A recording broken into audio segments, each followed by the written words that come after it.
Ano nga ba ang buhay kapag binabaha na, wala pa kayong pambili ng bigas? Kakayanin mo ba o susuko ka sa laban sa hamon ng buhay? Ito po si Doc at ito ang Doc the Dreamer Outreach Program.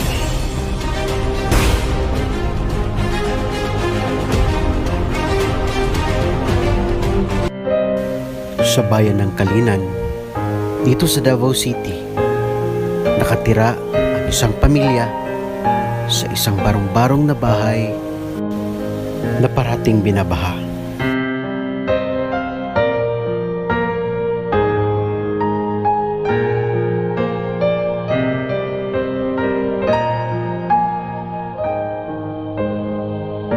Ito ang kwento na aantig sa ating mga puso't damdamin.